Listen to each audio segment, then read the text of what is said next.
లూకా, యోహాను వీళ్ళు నలుగురు ప్రస్తావించడం జరిగింది. వీళ్ళు నలుగురు కూడా మాట్లాడే వారి గురించి ప్రస్తావించడం జరిగింది. అయితే మనం సాధారణంగా మార్కు సువార్త అయితే చాలా అర్థమవుతుంది, కానీ మత్తయి సువార్తలో యూదులకు అర్థమయ్యే రీతిగా, అంటే క్రైస్తవులకు అర్థమయ్యే రీతిగా మాట్లాడడానికి నేను ప్రయత్నం చేస్తాను. సర్వసాధారణంగా మార్కు సువార్తల నుంచే తీసుకోవాలి ఈ సందేశాన్ని, కానీ నేనైతే క్రైస్తవులకి, మత్తయి ఎవరికి రాశాడు ఈ పుస్తకాన్ని? యూదులకు రాశాడు. యూదులకు రాశాడంటే దేవుని గురించి తెలిసినటువంటి ప్రజలకు రాశాడని అర్థం. అర్థమైనా? అందుకని నేను ఈరోజు క్రైస్తవులకి బాగా తెలిసే ప్రభుత్వంలో తెలిసినటువంటి వారికి ఎలా, అసలు ఏంటి అనేది మనం నేర్చుకునేందుకు ప్రయత్నం చేద్దాం. మత్తయి సువార్త 21వ అధ్యాయం 1 నుంచి 11 వచనాలు మనం చదువుదాం. 21వ అధ్యాయము మత్తయి రాసినటువంటి శుభవార్త 1వ వచనం నుండి 11 వచనాలు నేను నిదానంగా క్షుణ్ణంగా అర్థమయ్యే రీతిగా చదవండి. ప్రతి ఒక్కరు కూడా బైబిల్ ఉన్న వారందరూ కూడా తెరచి చదవండి. చూడండి, అక్కడ ఆ చదివేది కరెక్ట తప్ప చదవండి. తరువాత యెరూషలేమునకు సమీపించి ఒలీవ చెట్ల కొండ దగ్గరున్న బేత్ఫగేకు వచ్చినప్పుడు యేసు తన శిష్యులలో ఇద్దరిని చూచి, మీ ఎదుటనున్న గ్రామమునకు వెళ్ళగానే కట్టబడి ఉన్న ఒక గాడిదయు దానితోనున్న ఒక గాడిద పిల్లయు మీకు కనబడి, వాటిని విప్పి నా యొద్దకు తోలుకుని రండి. ఎవడైనను ఏమైనను అని ఎడలా అవి ప్రభువుకు కావలసినవి చెప్పవలను. వెంటనే అతడు వాటిని తోలిపెట్టనని చెప్పి వారిని పంపాడు. ప్రవక్తల వలన చెప్పబడిన నెరవేరినట్టు ఇది జరిగింది. అదేమనగా, ఇదిగో నీ రాజు సాత్వికుడనై గాడిదను భారవాహక పశువులైన చిన్న గాడిదను ఎక్కి నీ ఎందుకు వచ్చుచున్నాడని సీయోను కుమార్తెతో చెప్పుడి అన్నది. శిష్యులు వెళ్ళి ఆ గాడిదను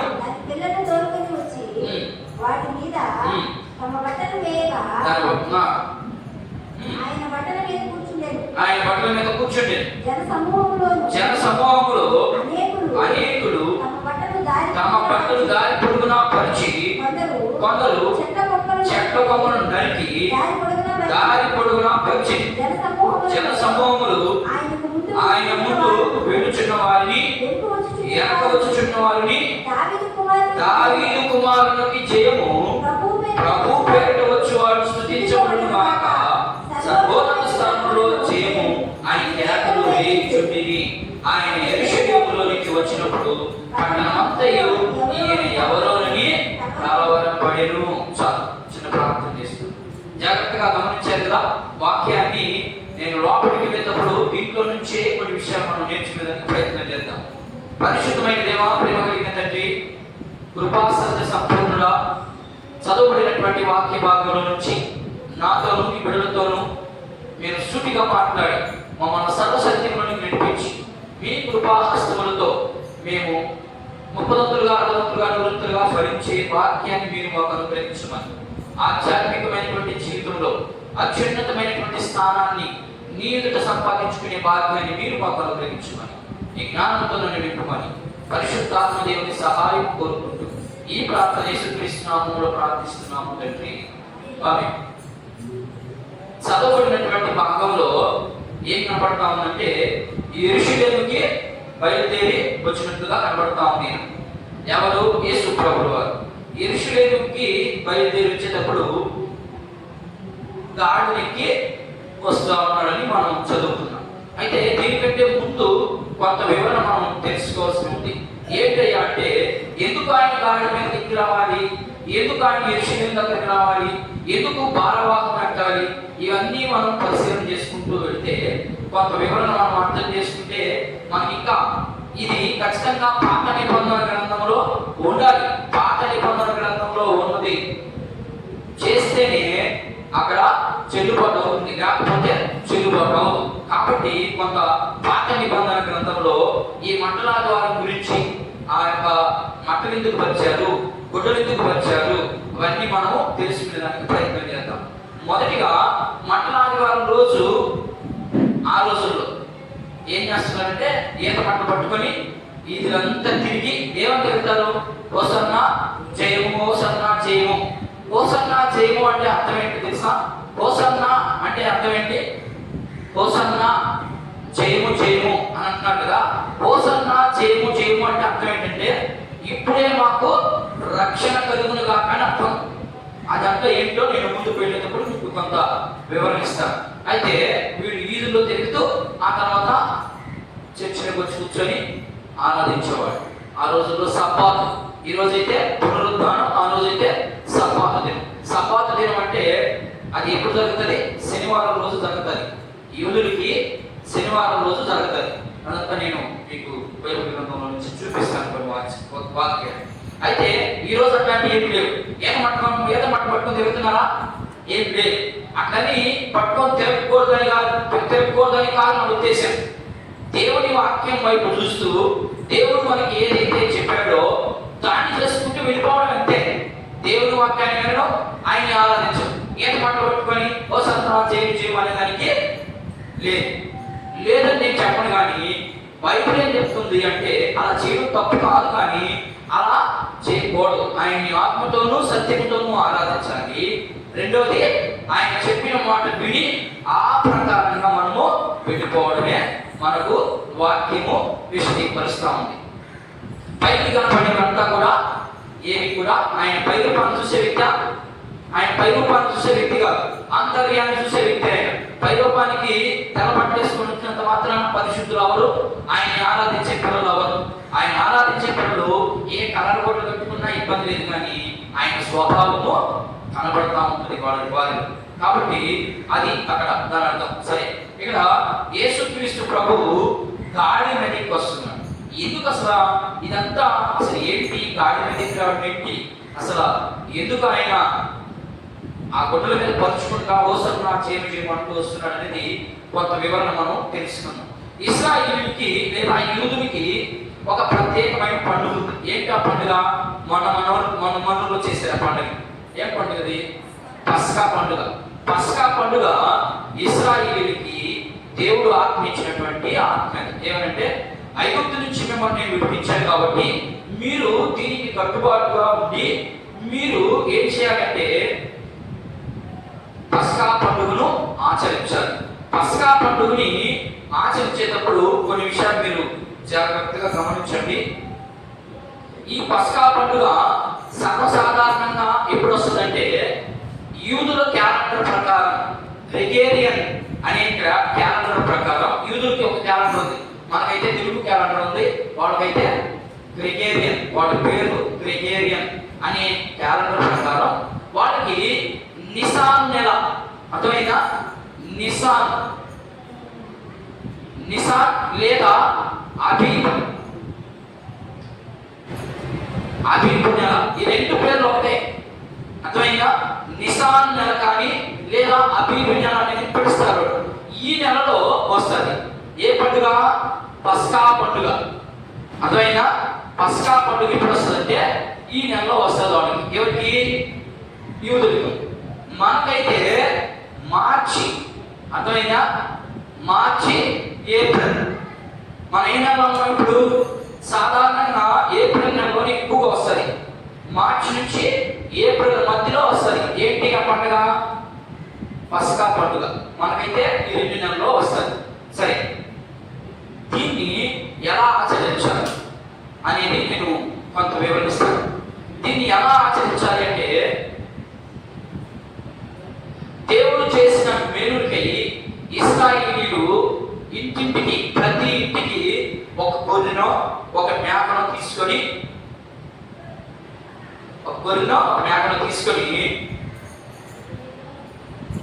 దాన్ని వధించాలి. ఎలా వధించాలి అంటే నిసాన్ నెల 14వ తేదీ సాయంకాలం 3 నుండి 4 గంటలకి కోసేస్తారు దాన్ని. మన జాగ్రత్తగా వినాలి. ప్రతి కుటుంబము యూదులు లేదా ఇశ్రాయేలీయులు అని రాస్తారు ఇక్కడ. ఇశ్రాయేలీయులు ప్రతి కుటుంబంలో ఒక్కొక్క కుటుంబము వాళ్ళ స్తోమత తగ్గట్టు వాళ్ళు ఏదైతే తెచ్చుకోగలరో దాన్ని ఒక గొర్రెనో మేకనో తీసుకొని దాన్ని 14వ తేదీ సాయంత్రం, అర్థమైందా, 14వ తేదీ సాయంత్రం 3 నుంచి 4 గంటల లోపల బలిస్తారంటే గొంతు వస్తారు. యేసు ప్రభు ఎప్పుడు చచ్చిపోయాడు? 3 గంటలకే చచ్చిపోయాడు. జాగ్రత్తగా వినాలి, చాలా వ్యత్యాసం కనబడతా ఉంది. చూడు, యేసు ప్రభు చచ్చిపోయేది పాత నిబంధనలోని ముందుగానే తేల్చబడింది. అది జారి ఇక్కడ వచ్చినట్టుగా జరిగిపోయింది. ఇక్కడ 3 నుంచి 4 గంటల దాకా 3 గంటల నుంచి 4 గంటలు దాన్ని గొంతుకొచ్చి దాన్ని శుభ్రంగా కడగాలి. గొంతుకొచ్చేస్తుందని అక్కడ పారేస్తుంది లేదు, దాన్ని శుభ్రంగా కడిగి ఇప్పుడు ఏ పండుగ స్టార్ట్ అయ్యింది? శుక్రవారం ఏ పండుగ స్టార్ట్ అయ్యిందా? పస్కా పండుగ స్టార్ట్ అయ్యింది కదా. పస్కా పండుగ 3 నుంచి 4 గంటల వరకు దాన్ని కోసి దాన్ని శుభ్రంగా కడిగి దాన్ని వేపుడు చేస్తారు. అర్థమైందా? వేపుడు తినబడతాన్ని వేపుడు చేస్తారు. వేపుడు చేసి 5 గంటల కల్లా లేదా 6 గంటల కల్లా ఈ పని అయిపోతుంది. ఏ పని? గొంతు వేయడం, శుభ్రంగా కడవడం, ఏపుడు పెట్టడం అన్ని చేసేసుకుంటారు. దాంతో పాటు చేదు కూరలు, అర్థమైందా? చేదు కూరలు ఏమున్నాయి మన భాషలో? ఏదైనా కొన్ని చెప్పండి. చేదు కూరలు ఏముంటాయి? చేదుగా ఉండే కూర, కాకరకాయ లాంటి కూరలు, చేదు కూరతో పాటు ఈ పస్కాని ఇక్కడ సిద్ధం చేసుకుని పెడతారు. 6 గంటలకి పునీని రొట్టెల పండుగ స్టార్ట్ అయిపోద్ది మా దగ్గర. నా జాగ్రత్త వినాలి. ఇక్కడ పస్కా పండుగ 6 గంటలకి ముగించబడుతుంది. 6 గంటల నుంచి పునీని రొట్టెల పండుగ స్టార్ట్ అవుతుంది. అర్థమైందా?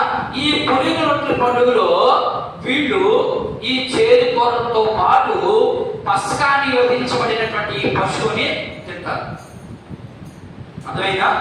ఇది పస్కా పండుగ యొక్క ప్రత్యేకత. పస్కా పండుగలో ఏం జరుగుతుంది అంటే, పస్కా పండుగలో 14వ తేదీ సాయంకాలానికి దాన్ని 3 నుంచి 4 గంటల వరకు పోసి అంతా శుభ్రం చేసుకొని 6 గంటల కల్లా పులిని రొట్టెల పండుగ స్టార్ట్ అవుతుంది. పులిని రొట్టెల పండుగ స్టార్ట్ అయిన తర్వాత వాళ్ళు రాత్రి అంతా దాన్ని తినేస్తారు. మళ్ళీ పొద్దుటికి ఏం మిగలొచ్చుకోడు. జాగ్రత్త వినాలి. పొద్దుటి కల్లా ఏమి మొత్తం మూసేయాలి, ఆ రాత్రి అంతా తినేయాలి. అది వాళ్ళకి ఇచ్చినటువంటి నియమం. ఈ నియమాన్ని ఎందుకు ఇచ్చాడు వాడికి దేవుడు అనేది కొంత మనం అర్థం చేసుకోవడానికి ప్రయత్నం చేద్దాం. ఈ నియమాన్ని అసలు ఎందుకు ఇచ్చాడు వాడికి దేవుడు అనేది చూద్దాం. అసలు ఎలా, ఎందుకు ఇవ్వన్నాడు ఆయన అనేది కొంత మనం నేర్చుకునేదానికి ప్రయత్నం చేద్దాం. ఇది ప్రతి కుటుంబం అని చెప్పాను కదా నేను. ఇశ్రాయేలులో ప్రతి కుటుంబము దీన్ని ఎలా చేయాలంటే, నిసాన్ నెల 10వ తారీఖున దశమ నాడు నిర్గమకాండం ఒకసారి చూద్దాం. నిర్గమకాండము 12వ అధ్యాయం 1వ వచనం కానించి గమనించండి. అక్కడ క్లారిటీగా రాసిన చూడండి ఒకసారి. నిర్గమకాండము 12వ అధ్యాయం చదివే నిదానంగా చాలా వచనాలు ఉన్నాయి. నువ్వు క్షుణ్ణంగా వాళ్ళకి అర్థమయ్యే రీతిగా చదవాలి. మోషే అహరోనులు ఐగుప్తు దేశంలో ఉండగా యెహోవా వారికి ఇలాగ సెలవిచ్చాడు. నెలలో ఈ నెల మీకు మొదటిది. మీ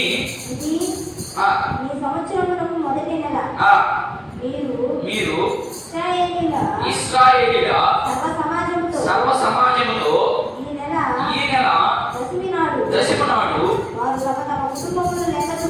వారు తమ లెక్క చొప్పున ఒక్కొక్కడు ఒక్కొక్కడు గొర్రె పిల్లనైనను గొర్రె పిల్లనైనను మేక పిల్లనైనను మేక పిల్లనైనను అనగా ప్రతి ఇంటికి ఒక గొర్రె ఒక పిల్లనైనను గొర్రె పిల్లనైనను ఒక మేక పిల్లనైనను తీసుకునవలెను.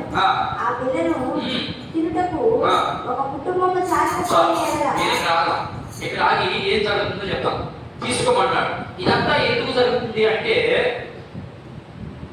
వాళ్ళు ఏం చేస్తారంటే నిసాను నెల అంటే మొదటి నెల దశమి నాడు అక్కడ చదివేది. దశమి అంటే ఎన్నో రోజు అని, మొదటి నెలలో దశమి అంటే ఎన్నో రోజు అని, 10వ రోజు.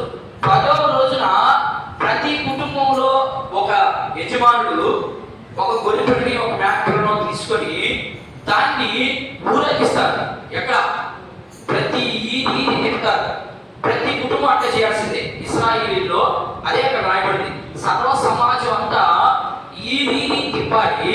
ఎందుకు తిప్పాలంటే ఇదిగో మా నిమిత్తం ఇది చనిపోబోతా ఉంది, దీన్నే మేము చంపుతాము, పస్కాని ఆచరించేదానికి ఈ పశువునే మేము కోస్తాము అని చెప్పేదానికి మాత్రమే ఊరేగిస్తారు. ఇప్పుడు యేసుక్రీస్తు ప్రభు ఎలా ఊరేగుతున్నాడు? గాడి మీద ఈ తిరుగుతా వస్తా ఉన్నాడు. దానికి దీనికి ఎంత పోతుందో చూడండి. వాళ్ళకి అర్థం కావట్లేదు. యేసు ప్రభువే నిజమైనటువంటి పస్కా పశువు అని వాళ్ళకి అర్థం కాదు. సరే, ఈ 10వ దినాన ఆ సర్వ సమాజం అంతా తిప్పేసి దాన్ని ఎక్కడ కట్టేయాలంటే ఇంట్లో కట్టేయకూడదు, మందలో కట్టేయకూడదు, వాకిటి ముందుకు మాత్రమే కట్టేయాలి. అర్థమైందా? దీన్ని ఎక్కడ కట్టేయాలా? ఈ గొర్రెని ఎక్కడ కట్టేయాలంటే వాకిటి ముందు మాత్రమే కట్టేయాలి. గొర్రెనే దాంతో పాటు గొర్రె పిల్ల కూడా ఉంది. అక్కడ గొర్రె పిల్ల ఉంది. గొర్రె పస్కాకి వధించబడుతుంది. ఇది గొర్రె పిల్ల సమాధాన బలి, వెంటనే సమాధాన బలి ఇవ్వాలి. దానికి అక్కడ సమాధాన బలి కూడా ఇవ్వాలి. అందుకని ఈ రెండింటినీ అక్కడ కట్టబడి ఉంది. ఆయన చెప్పేదా ఉందా? గాడి పిల్లని ఎందుకు కట్టబడింది అంటే ఇంటి యజమానులు దాన్ని ఊరేగించి ఇదిగో మా నిమిత్తం ఇది చనిపోబోతా ఉంది, మా నిమిత్తం ఇది పస్కా పశువుగా వధిస్తాము అని చూపించి దాన్ని 10వ తేదీన ఊరేగిస్తారు. 14వ తారీఖు దాకా దాన్ని అలాగే కట్టి పెడతారు. దాన్ని ఎప్పుకోండి ఇక బయటికి ఎప్పకుండా దానికి అన్ని అక్కడే ఏర్పాటు చేస్తారు. అది అక్కడే ఉంటుంది. 14వ తేదీ సాయంకాలం కల్లా దాని పని అయిపోతుంది. దాని పని అయిపోయిన తర్వాత వెంటనే పులిని రొట్టెల పండుగ వస్తుంది. ఆ పులిని రొట్టెల పండుగలో వాళ్ళు దాన్ని పూజించేస్తారు. సంఖ్యాకాండము 9వ అధ్యాయం ఇంకొక మాట చూద్దాం. యేసు ప్రభు ఎలా దానికి సాదృశ్యమయ్యాడో కొన్ని విషయాలు మనం చూద్దాం. సంఖ్యాకాండము 9వ అధ్యాయం 1 నుంచి 9 వచనాలు చూడండి. ఎందుకు అది చేయమన్నాడు అనేది నేను మరలా ఒక్కొక్కసారి ఇంకొక రెఫరెన్స్ చూపిస్తామండి. ఇశ్రాయేల్ ఐగుప్తు దేశంలో నుంచి వారు వచ్చిన తర్వాత మనం చూడు ఎక్కడ చెప్పాడు? మొదటి నెలలో యెహోవా మోషేకి ఇలాగ సెలవిచ్చాడు. ఇశ్రాయేలీయులు పస్కా పండుగను దానికి ఒక కాలం నియమించుంది. ఆ కాలంలో మాత్రమే ఖచ్చితంగా దాన్ని చేయాలి. దాని నియామక కాలమున అనగా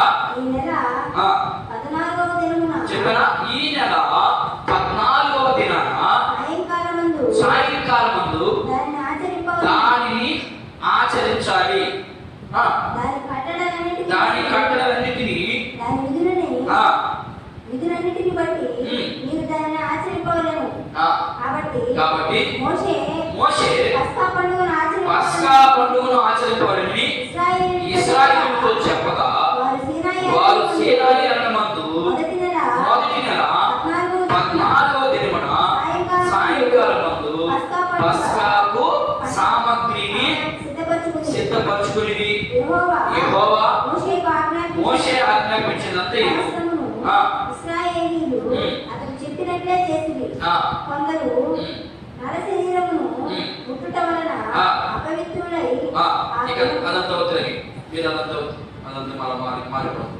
అర్థమైనా ఏం చెప్పాడు? చెప్పింది చెప్పినట్లుగానే చేయాలి. ఇశ్రాయేలీయులు చెప్పింది చెప్పినట్టుగానే చేయాలి. ఇది పాత నిబంధనలో ఉన్నటువంటి సిద్ధాంతం. క్రొత్త నిబంధనలో పస్కా పశువుగా యేసు క్రీస్తు ప్రభువు వారు ఊరేగుతా ఉన్నాడు ఇక్కడ. అందుకని యెరూషలేము ప్రాంతానికి వచ్చాడు. అదే చివరి సబ్బాతు ఆయనకి. సబ్బాతు గుర్తుంది కదా మీకు? చివరి సబ్బాతు శుక్రవారం సాయంకాలానికి ఎక్కడికి వచ్చాడు ఆయన? యెరూషలేముకి వచ్చాడు. శనివారం సబ్బాతుని ఆచరించాడు. ఆదివారం పెద్ద విందు జరిగింది. ఆదివారం పెద్ద విందు జరిగిన తర్వాత ఆ విందులో మార్తా మరియా ఇద్దరున్నారు. ఎక్కడ? ఆ విందు జరిగినప్పుడు మార్తా మరియా ఇద్దరు కూడా ఆయనకి అత్త పూసి కాళ్ళు కడుగుతారు కదా. గుర్తులేదా? యోహాను సువార్త చూడండి ఒకసారి, మీకు ఎంత గుర్తుకు రావాలి. యోహాను సువార్త 12వ అధ్యాయం చూడండి. యోహాను సువార్త 12వ అధ్యాయం చదివాను. మొదటి నుంచి కాబట్టి యేసు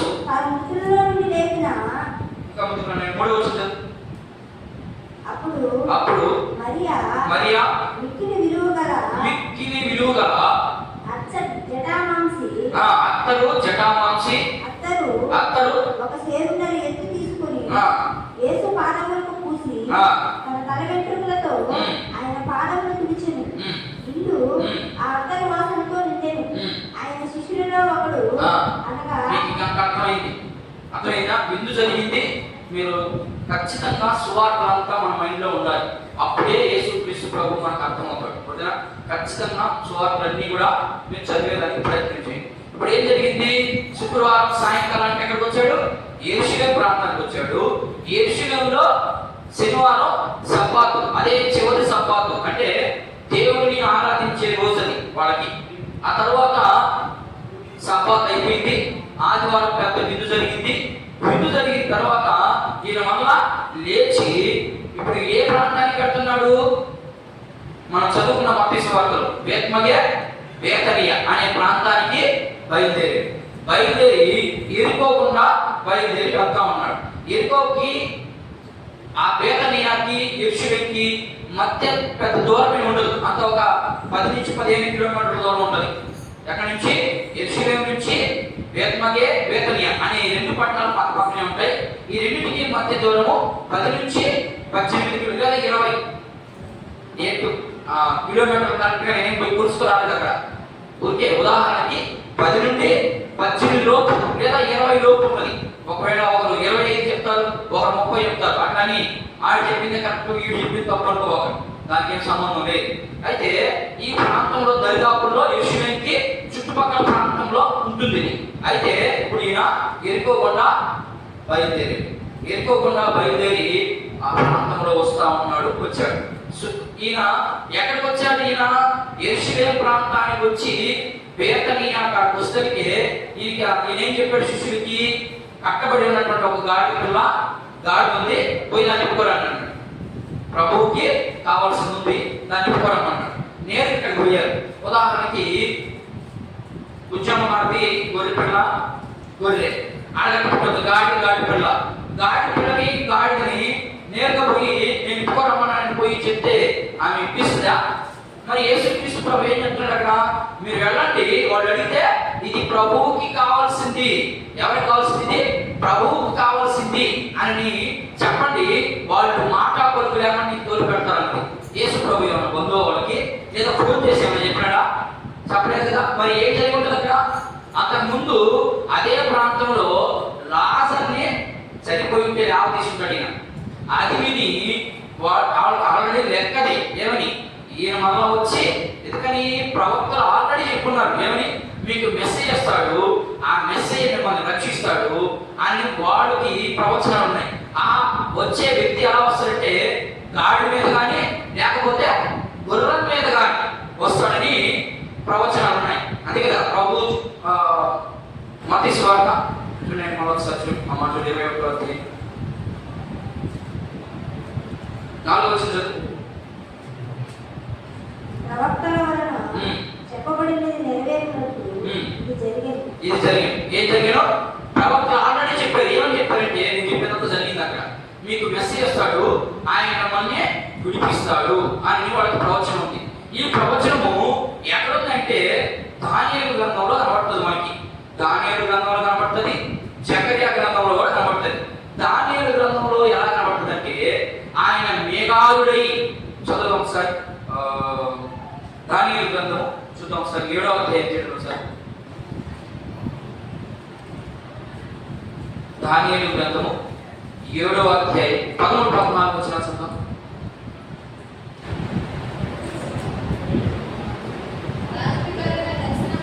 రాత్రి కలిగిన దర్శనమందు నేను ఇంకా చూచుచుండగా ఆకాశ మేఘాలుడై మనిషి కుమారుడిని పోలిన ఒకడు వచ్చి ఆ మహాబుద్ధులకు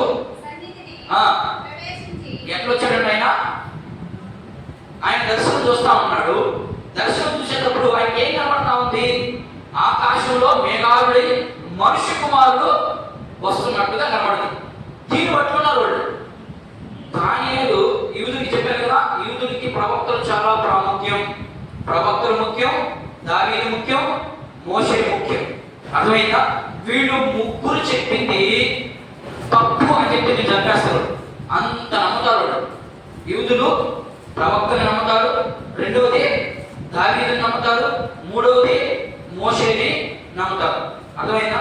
ప్రవక్త చెప్పిన ఇది కూడా ధర్మశాస్త్రమే, అదొకటి గుర్తుపెట్టుకున్నాను. ధర్మశాస్త్రం అన్నా ప్రవక్త చెప్పిన మాటలన్నా కూడా ఒకటే. అయితే ఈ 3 మాటలకి నువ్వు వ్యతిరేకంగా చెప్పావు, నువ్వు చెప్పేస్తావు. అది నిజమైనా కూడా ఇప్పుడు ఏం కనబడతా ఉంది? దానియేలు ప్రవక్త చెప్తా ఉన్నాడు ఏమని? ఇదిగో మేఘాలుడు వస్తున్నాడు ఆయన. ఎందుకు? మిమ్మల్ని విడిపించేదానికి ఎలా వస్తాడని వాడికి ఆల్రెడీ ప్రవచనం ఉంది. ఈ ప్రవచనం బట్టి వాడు యేసు ప్రభు సాయ ఎదురు చూస్తా ఉన్నాడు. పేదని ఎక్కిన గాడి మీద వచ్చాడు. గుర్రం మీద రావాలి, రాజు ఎలా రావాలి? గుర్రం మీద రావాలి. కానీ గుర్రం మీద రాలేదు. ఈయన ఎట్లా వస్తున్నాడు? దీనుడై తనను తాను తగ్గించుకొని గాడి మీదకి వస్తా ఉన్నాడు. గాడి మీద వస్తానికి వాడికి అనుమానం వచ్చింది. ఏంటి, మనకు రాజు వస్తాడని చెప్పారు కదా ప్రవక్తలు, ఆయన మేఘాలుడే వస్తానన్నాడు. ఈయన చూస్తే సాధారణంగా గాడి మీదకి వస్తున్నాడు.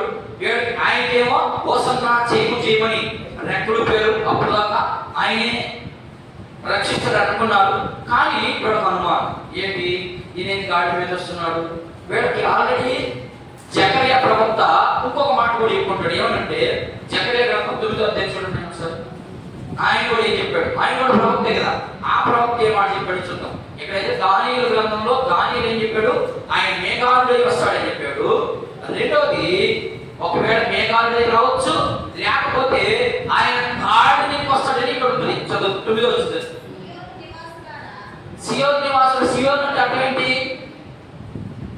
నాయన చూడండి, సియోన్ నివాసులు అలా అన్నాడు. సియోన్ ఎక్కడుంది? యెరూషలేములో ఉంటది. అర్థమైందా? సియోను నివాసులు అంటే యెరూషలేము ప్రజలారా, ఇదిగో మీరు బాగా సంతోషించండి. యెరూషలేము నివాసులారా ఉల్లాసముగా ఉండి, నీ రాజు నీతిపరులను రక్షణ గలవాడును దీనుడనై గాడిద పిల్లను ఎక్కి ఎలా వస్తాడట? ఎక్కడ ఉంది ఈ ప్రవచనం? ఈ ప్రవచనాన్ని మర్చిపోయారు వాళ్ళు. నేను చెప్పేది అర్థమవుతుందా? అర్థమవుతుందా? నా సరే అర్థమవుతుందా? వీళ్ళకి 2 ప్రవచనాలు ఉన్నాయి. ప్రవక్తలు 2 మాటలు చెప్పాడు. దానియేలు ఏం చెప్పాడంటే ఇదిగో ఆయన మేఘాలుడై వస్తాడు అని చెప్పాడు. అలా రాలేదు. అలా రాకపోతే ఖచ్చితంగా ఎలా వస్తాడని వల్ల గాడి మీద ఎక్కువ వస్తాడని అర్థం. చివరి ప్రవచనం ఇది మలాకీతో పూర్తయిపోతుంది. పాత నిబంధన అంతా జకర్యా గ్రంథంలో జకర్యా చెప్పాడు ఏమని? ఒకవేళ మేఘాలుడై రాకపోతే ఆయన గాడికి వస్తాడని చెప్పాడు. దీన్ని ఆ సంగతి వీళ్ళు మర్చిపోయి వీళ్ళు ఎదురు చూస్తా ఉన్నారు. ఇంకా రాలేదు మా కోసం, ఇంకా ఆయన రాలేదు అని ఎదురు చూస్తా ఉన్నారు. ఇప్పుడు ధర్మశాస్త్రాన్ని అంతటినీ నెరవేర్చిన వ్యక్తి ఎవరైనా ఉన్నారు భూమి మీద అంటే ఎవరున్నారు? యేసు ప్రభు తప్ప ఇంకెవరు? ఆయనే ఇప్పుడు నిజమైనటువంటి పస్కా పశువుగా ఆయన ఊరేగుతా ఉన్నాడు గాడి మీద.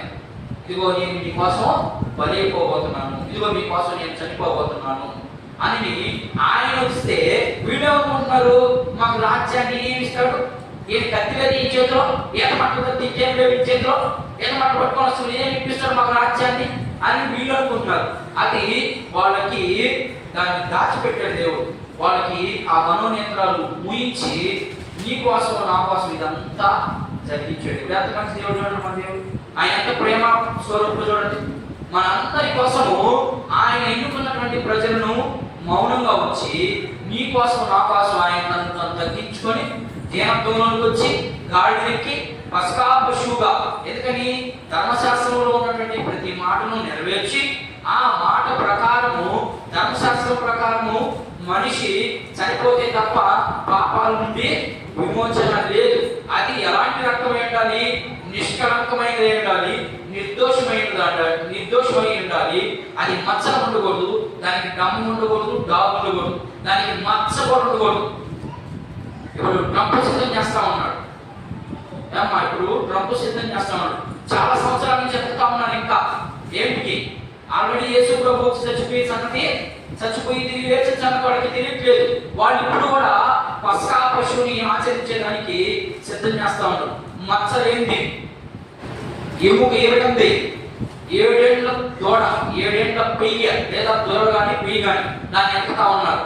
ఎర్రని పెయ్యి కావాలి, దొరికింది పెయ్యి మొన్న, దాన్ని శుద్ధంగా రాసిపెట్టినారు.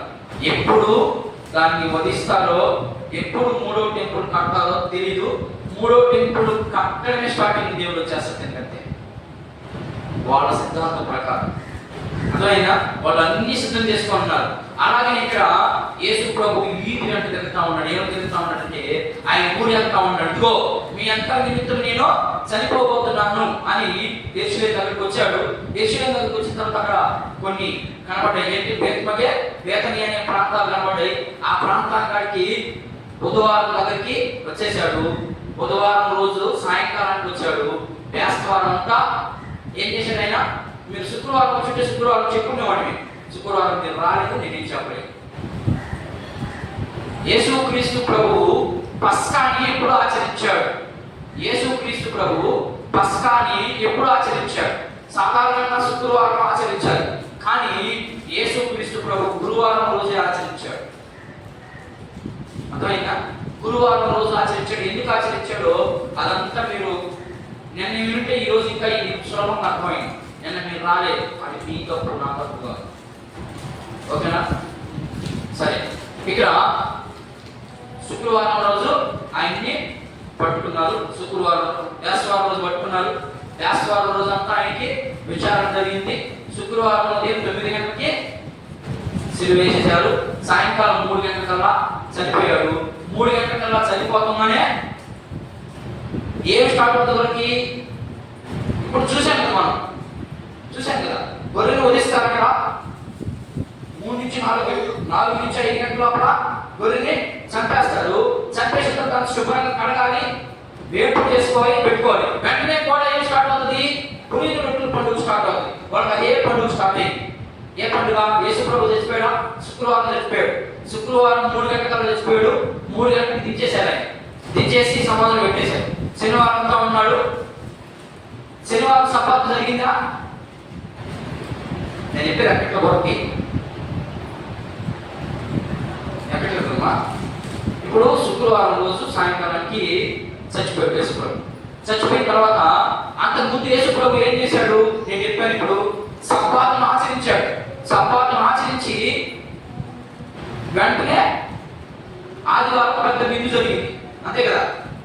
ఇప్పుడు ఏం జరిగింది, శుక్రవారం రోజు సాయంకాలానికి చనిపోయాడు. సాయంకాలం తీసి సమాధిలో పెట్టారు. శనివారం అంతా ఏడున్నాడు, సమాధిలో ఉన్నాడు. శనివారం రోజు సబ్బాతు జరిగిందా? జరగలేదు. ఆ రోజు నేను చెప్పాను కదా, అదే చివరి సబ్బాతు, యేసు ప్రభు ఆచరించినటువంటి చివరి సబ్బాతు. ఇక సబ్బాతులు ఆగిపోయి వెంటనే శనివారం అంతా సమాధిలో ఉన్నాడు. ఆదివారం ఉదయాన్నే పునరుద్ధానం అయ్యాడు. ఆ రోజు నుంచి ఆదిమ సంఘం అంటే ప్రారంభంలో ఉన్నటువంటి సంఘము ఆదివారం నుంచి ఇక స్టార్ట్ చేసింది. ఆదివారమే యేసుక్రీస్తు ప్రభుని ఆరాధించాలి. మనం కూడా ఇప్పుడు ఆదివారాన్ని ఆరాధించు. అదే కంటిన్యూషన్కి వస్తా ఉంది. ఎప్పుడు జరిగింది ఇదంతా? యేసు ప్రభు చనిపోయిన తర్వాత జరిగినటువంటి సంఘటన ఇదంతా. అదంతా కంటిన్యూషన్ గా జరిగించుకుంటూ వస్తుంది. దాన్నే సబ్బాతు అంటాం. వాడిని సబ్బాతు అంటారు, మనం ఏమంటాం పునరుద్ధానం. పెద్ద విందు జరిగింది. ఆ విందులో ఆదివారం రోజు విందు జరిగిందా? మనకు విందు జరుగుతుంది కదా. ఆదివారం ప్రతి చాలా చర్చిల్లో ఆదివారం భోజనాలు పెడతారు. కారణం ఇదే. అర్థమైనా? ఆదివారం భోజనాలు పెట్టడానికి కారణం ఏంటంటే ఆ రోజు విందు జరిగించుకున్నారు. వీళ్ళు కూడా ప్రేమ విందు అంటారు కదా. ఆదివారం ప్రేమ విందు అంటారు. ఆ విందే ఇది. అర్థమవుతుందా? అర్థమైంది అనుకుంటాను. అర్థం కాలేదా? అర్థమైనా అర్థం కాకపోయినా మీరు శుక్రవారం వచ్చింటే బాగా అర్థం అవుతుంది. ఆ ప్రసంగం వినాలని ఉంటుంది. ఆ ప్రసంగాన్ని విన్నప్పుడు ఈ ప్రసంగం బాగా అర్థమవుతుంది. సరే, ఇప్పుడు యేసుక్రీస్తు ప్రభు నిజమైనటువంటి పస్కా పశువుగా దాని మీదకి ఈత తిరిగి ఆయన శుక్రవారం రోజు చనిపోయాడు. అయితే వీళ్ళకి అనుమానం, ఎవరికి? ఈయన నిజంగా పస్కా పశువా అని యూదులకు అనుమానం. ఎందుకని? ఆయన ఎలా రావాలి? గుర్రం మీద రావాలి. కానీ ఈయన ఎలా వచ్చాడు? గాడి మీద వచ్చాడు. ఈ గాడి మీద వచ్చినటువంటి విషయాన్ని వీళ్ళకి మింగుడు పట్టలేదు. ఈయనే యూదుల రాజు, ఈయనే మీ యొక్క రక్షకుడు అనే మాట చెప్తే వీళ్ళకి మింగుడు పడడం లేదు. మింగుడు పగలకపోగా కొన్ని వచనాలు ఎత్తి నేను కొన్ని వచనాలు చూపిస్తాను. ఎందుకు మింగుడు పట్టడం అంటే ఆ రోజుల్లో యువరాజులు యూదా ప్రాంతంలో గుర్రాలు తక్కువగా ఉన్నాయి. ఆ గుర్రాన్ని యుద్ధాలకు మాత్రమే వాడేవారు. అయితే ఇప్పుడు ప్రయాణానికి ఇంకేం రావాలి? ప్రయాణం అవ్వాలి. ఈ ఊరు నుంచి ఆ ఊరికి వెళ్ళాలి. ఆ ఊరికి వెళ్ళాలంటే ఏం చేయాలి? ఇప్పుడు ఏదో దాని మీద ఎక్కువ బస్సులు లేవు కదా. బస్సులు, కార్లు, బైకులు లేవు. గాడిలో కన్సర్ గాడిలో వాటి మీద ఎక్కి లేవు. కొన్ని వచనాలు చూద్దాం. కొన్ని వచనాలు చూసి మనం ముగించుకునేదంతా ప్రయత్నం చేద్దాం. ప్రభు పేరు వచ్చేవాడు స్తుతించబడును గాక అన్నారు కదా. ఎవరి పేరు పెట్టాడు యేసు ప్రభు? ఎవరి పేరు పెట్టాడమ్మా? తన చిత్తాన్ని నెరవేర్చేది. అదే కదా ప్రభు అంటే అర్థం. నా ప్రభుతో సెలవిచ్చిన మాట ఏమనగా ఎక్కడ చదువుతాం మనం మాటలన్నీ. అర్థమైందా? ప్రభు పేరు వచ్చేవాడు స్తుతించబడును గాక అంటే ఆయన దాని మీద వస్తున్నాడు అని దాని అర్థం. చూద్దాం. న్యాయాధిపతుల గ్రంథము ఎలా రాజులు దాని మీద వస్తారా రారా, గుర్రం మీద వస్తారా రారా అనే దానికి కొన్ని వచనాలు మీకు చూపించడానికి ప్రయత్నం చేస్తా ఉన్నాను. న్యాయాధిపతుల గ్రంథము 10వ అధ్యాయం 4వ వచనం 14 దొరకన్నాయి.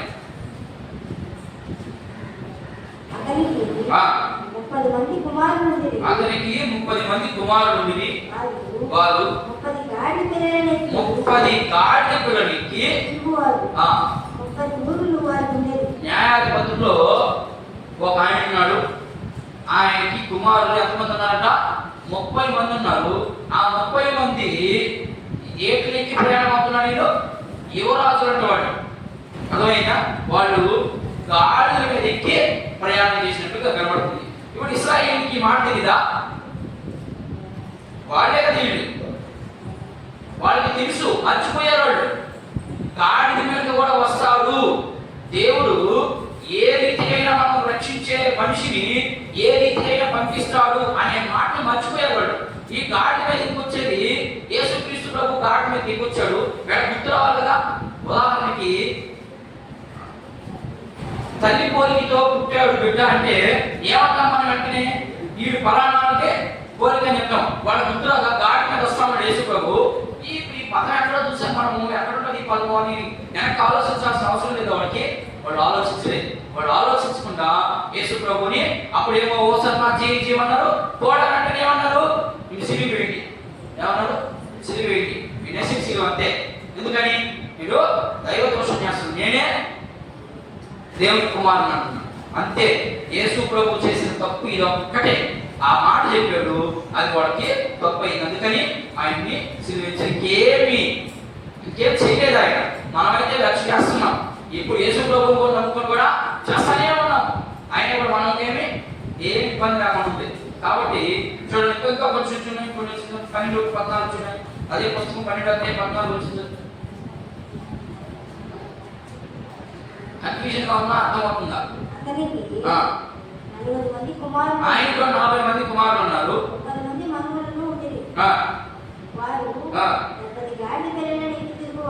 వాళ్ళు ఏం చేస్తారంట? గాడి గురించి తిరుగుతా ఉన్నాడంట. మొదటి సమయంలో గ్రంథము చూద్దాం. గాడి గురించి నేను కొన్ని మాటలు చూపిస్తున్నాను. యేసుక్రీస్తు ప్రభు గాడి మీద ఎందుకు ఎక్కించాడు?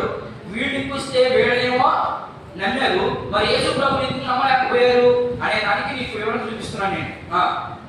సమూయేలు గ్రంథము మొదటి పుస్తకము 25వ అధ్యాయము 20వ వచనం. పర్వతపు లోయలను తోచుకుండగా దావీదును అతని జనులను ఆమెకు ఎదురుపడి ఆమె వారిని కలుసుకుని, అంతకు మునుపు దావీదు నాబాలులకు కలిగిన తనంతటిలో ఏదీ పోకుండా ఈ అరణ్యంలో అతని ఆస్తి అంతయు నేను వ్యర్థముగా కాయచూ వచ్చింది. ఆయన దేని మీద వచ్చాడంట? ఆయన కూడా గార్ధాబామ మీద వచ్చాడు. గార్ధాబామ అంటే గార్డెన్ అర్థం.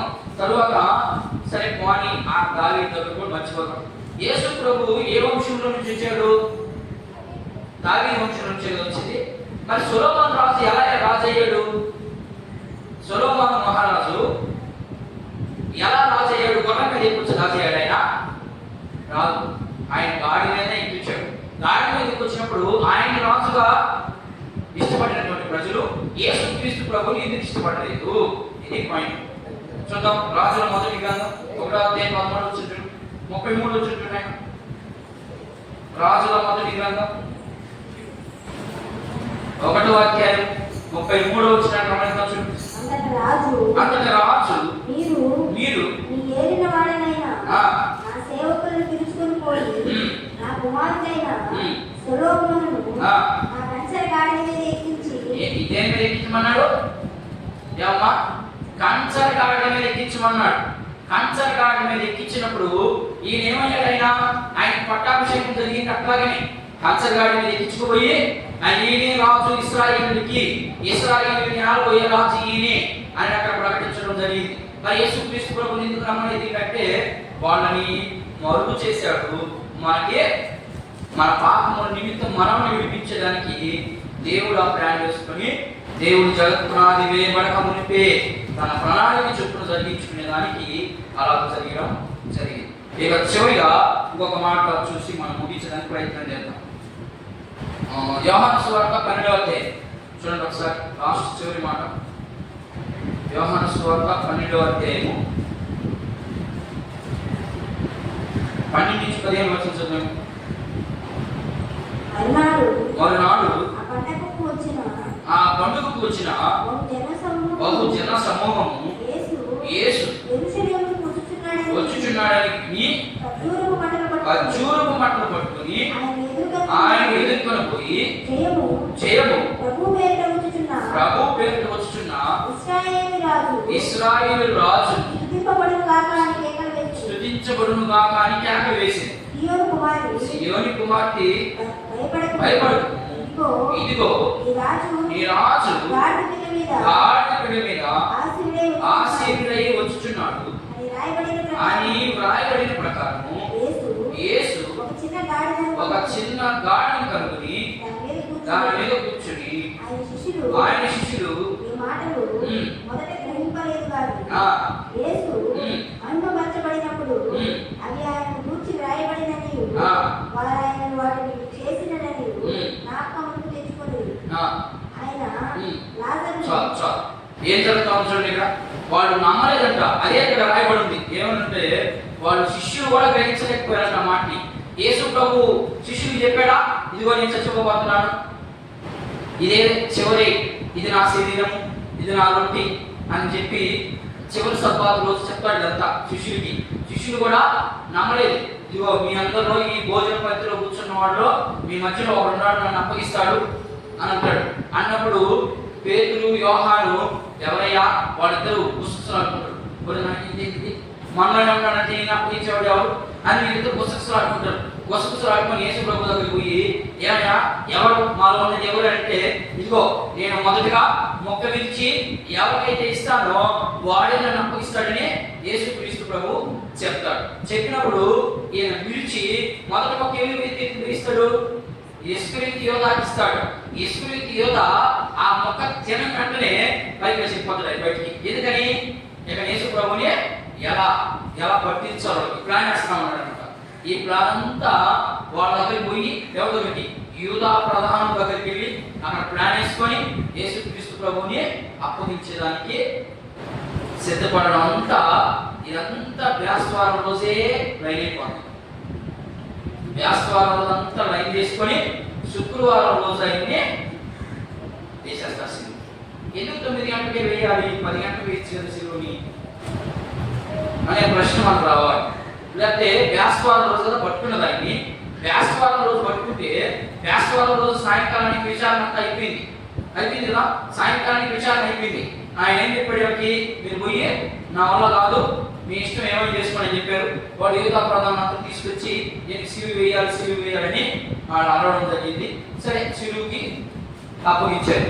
సిలువుకి అప్పగించబడిన తర్వాత అప్పుడే వేసి కదా, ఎందుకు ఆ రాత్రంతా ఆయన్ని వదిలిపెట్టి ఉదయం లేచి ఉదయం 6 గంటలకన్నా ఇచ్చిరా, ఉదయం 6 గంటలకు ఇవ్వకుండా 9 గంటలకే వేయాల్సి వచ్చింది. కారణం ఏంటి? 9 గంటలకే ఎందుకు వేయాల్సి వచ్చిందంటే, మీరు బాగా గమనించండి, యూదుల సిద్ధాంతం ప్రకారం 9 గంటలకే అర్పించాలి బలి. 9 గంటలకు లోపల ఏం లేవు మనకి. యేసుక్రీస్తు ప్రభు వచ్చిన తర్వాత, అంతకు ముందు కూడా యేసుక్రీస్తు ప్రభు అని కాదు కానీ అంతకు ముందు కూడా అవి ఏమి లేవు. ఇవన్నీ మధ్యలో వచ్చినవి, మధ్యలో వచ్చినాయి. రేపు టయానికి చూసుకుంటున్నారా ఇక్కడ మీరు? రేపు అన్ని ఎక్కడ ఇవి చూడబాకండి. ఇకనైనా ఇప్పుడు దాకా చూసేదేమో కానీ ఇక మీద చూడబాకండి. టయాలు గీయాలు బాగలేవు, మంచి రోజులు కాదు. ఇప్పుడు దాకా చూసేదేమో. ఎందుకని నువ్వు చచ్చిపోతే అక్కడ పడతావు. చచ్చిపోవాలి కాబట్టి బతుకున్నావు కాబట్టి ఒప్పుకొని అడగండి, ప్రభా నేను చేసింది నీకు వ్యతిరేకం, ఈ మొదట్లో ఇచ్చి ప్రభు ఒక తీర్మానం తీసుకుంటే మన మధ్యలో ప్రభు వాళ్ళు ఉంది కనుక మనందరం ఒక తీర్మానం చేసుకొని, ప్రభువా ఇక మేము అట్లాంటి పిచ్చి అవాలా చేయము, అయితే మమ్మల్ని క్షమించు, మా కోసం నువ్వు పస్కా పశువుగా వధించబడ్డావు, ధర్మశాస్త్రంలో ఉన్న ప్రతిదాన్ని కూడా నీవు నెరవేర్చావు కాబట్టి మేము కూడా నీ ఇష్టానుసారంగా మరి మేము జీవించాలని మేము ఆశపడుతున్నామని అందరూ ప్రభు బోధలో మనము చేయవేసేదానికి సిద్ధపడదాం. అందరూ మోకరించినట్లయితే